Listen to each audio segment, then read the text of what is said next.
दोस्तों, हम लोगों को हमेशा लगता है कि पुण्य कर्म करने वालों को स्वर्ग की प्राप्ति होती है तथा पापी नीच क्रूर लोगों को नरक में जाना पड़ता है।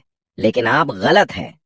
इस कथा के माध्यम से हम आपको बताएंगे कि स्वर्ग में जाने का असली हकदार कौन है और वह कौन से कर्म हैं जिससे आपके सारे कष्ट और पाप समाप्त हो जाते हैं। तो आइए दोस्तों, जानते हैं इस पवित्र कथा के माध्यम से। दोस्तों, एक बार धरती लोक पर 4 व्यक्तियों की मृत्यु एक ही साथ हुई थी। वे सभी लोग विचारों में अलग अलग और अलग अलग प्रदेश के रहने वाले थे।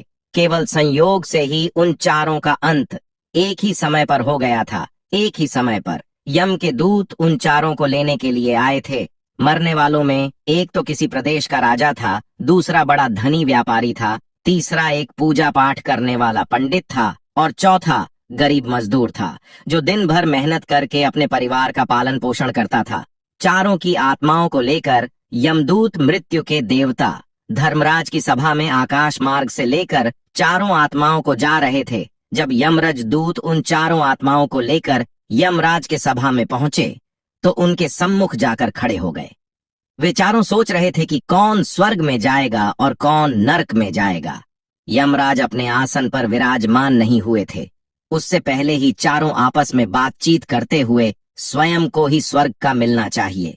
ये कहने लगे। सबसे पहले राजा कहने लगा, देखो, मुझे तो धर्मराज पक्का स्वर्ग में ही भेज देंगे, क्योंकि मैं एक विश्वविख्यात राजा हूं।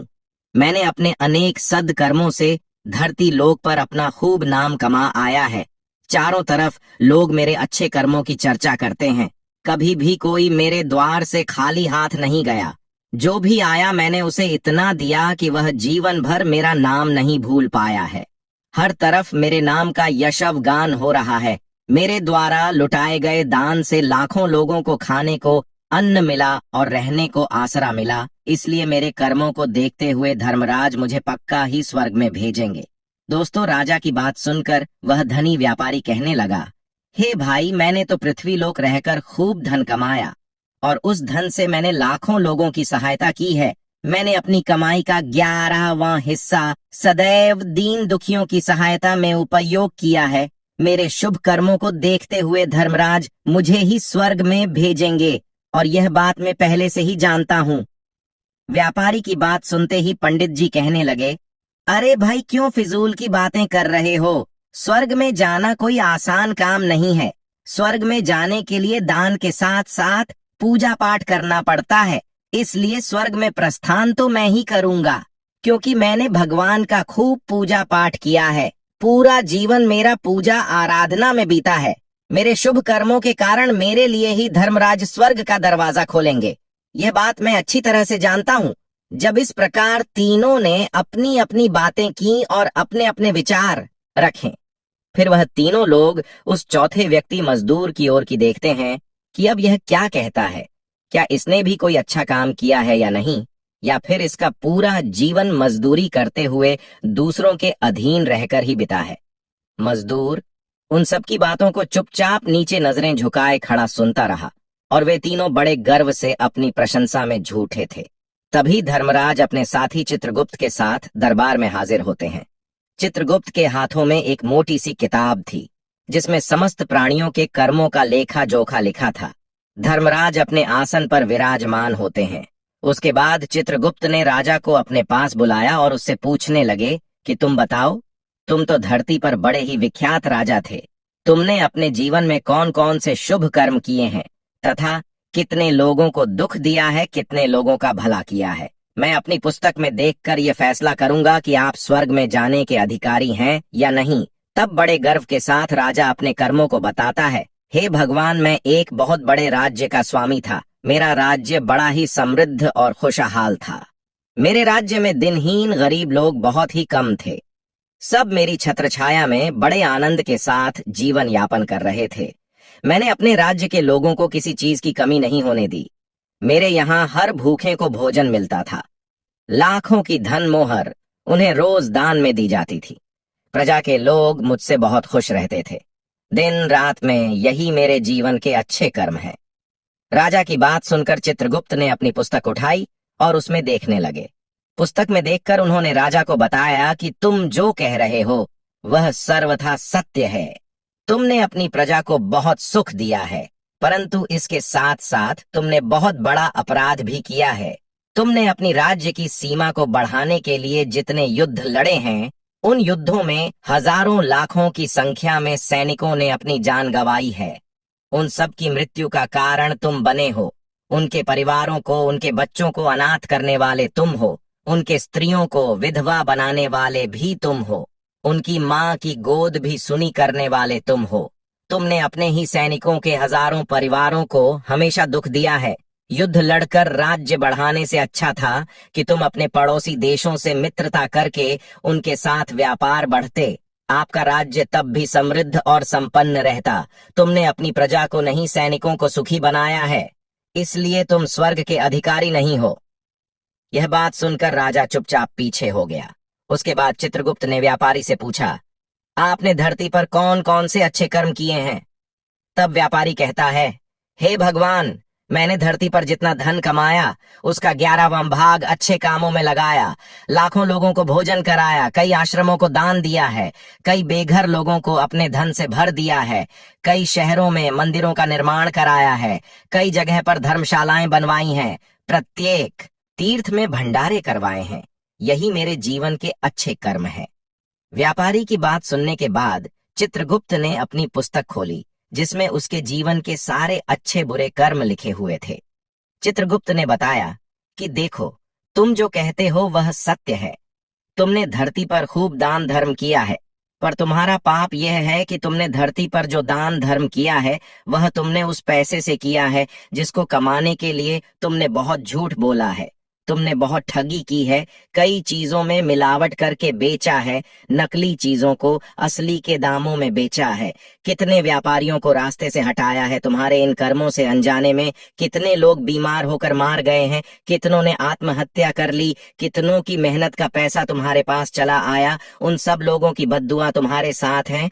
तुमने जो कुछ भी अच्छा काम किया है वह कर्म शून्य हो गया है, इसलिए तुम्हारे पास भी तुम्हारा कोई शुभ कर्म नहीं है। तुम स्वर्ग में जाने के अधिकारी नहीं हो। चित्रगुप्त की बात सुनकर व्यापारी भी बड़ा उदास होकर पीछे हो गया। उसके बाद पंडित जी को आगे बुलाया और पूछने लगे, तुमने अपने जीवन में कौन से अच्छे कर्म किए हैं?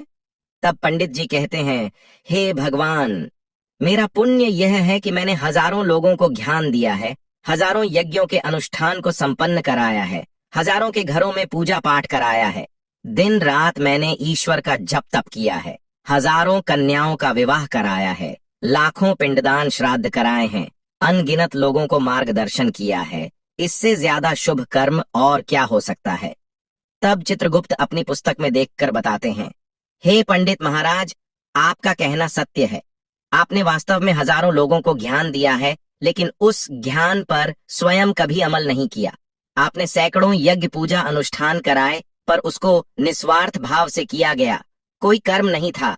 तुम हमेशा से धन के लालची रहे हो, इसलिए तुम स्वर्ग में जाने के अधिकारी नहीं हो। अब तो उदास होते हुए पंडित जी भी पीछे हो गए। अब बचा केवल मजदूर, वह मजदूर ये सब देखकर बड़ा हैरान था कि अब तक वह जिनको इतना महान समझ रहा था, उनमें से कोई भी स्वर्ग का अधिकारी नहीं रहा। तो मैं कैसे स्वर्ग में जा सकता हूँ? मुझे तो स्वर्ग की कल्पना भी नहीं करनी चाहिए, क्योंकि मैं तो कभी पूजा पाठ, जप तप या दान करने के लायक भी नहीं था। तो शुभ कर्म कहाँ से करता? मैं तो मेहनत मजदूरी करके सारे जीवन अपने परिवार का भरण पोषण करता रहा। वह मजदूर यह सब बातें सोच ही रहा था। इतने में ही चित्रगुप्त ने उसे भी आवा लगा दी और उससे पूछा, किंतु वह मजदूर तो पहले से ही कहने लगा, भगवान, मैंने धरती पर एक गरीब के घर में जन्म लिया था। दान हवन पूजा पाठ करने के मैं लायक ही नहीं था, तो मैं शुभ कर्म कहाँ से करता? मैं तो अपने परिवार का पालन पोषण बड़ी मुश्किल से कर लेता था। मैं जानता हूँ भगवान कि मैं स्वर्ग में जाने का अधिकारी नहीं हूँ। मैंने धरती पर भी नरक भोगा है और आगे भी नरक में ही जाने की हैसियत है। किंतु हे प्रभु, यहाँ पर भी मेरी एक इच्छा है। मैं स्वर्ग में तो नहीं जा पाऊंगा, लेकिन मैं एक बार स्वर्ग को अपनी आंखों को झपका कर देखना चाहता हूँ। इससे अधिक मेरी कोई इच्छा नहीं है, क्योंकि मैंने ऐसा कोई कर्म नहीं किया है जो कुछ देर के लिए ही मुझे स्वर्ग में पहुंचा दे। मजदूरी के बाद लोगों की सेवा के लिए मेरे पास समय नहीं बच पाता था। बचा हुआ समय मैं अपने बूढ़े माँ बाप की सेवा में लगा देता था। उनके लिए उन्हें खिलाता पिलाता, उनके वस्त्र बदलता, यही मेरी दिनचर्या थी। मुझे तो मंदिर में जाने का भी अवसर नहीं मिलता था। मजदूर की बात सुनकर चित्रगुप्त ने अपनी पुस्तक में देखकर पूछा, हे मानव, तुम ध्यान से सोचकर बताओ कि तुमने कभी तो कोई शुभ कर्म किया होगा। तब मजदूर अपने पूरे जीवन के घटनाक्रम को याद करता है।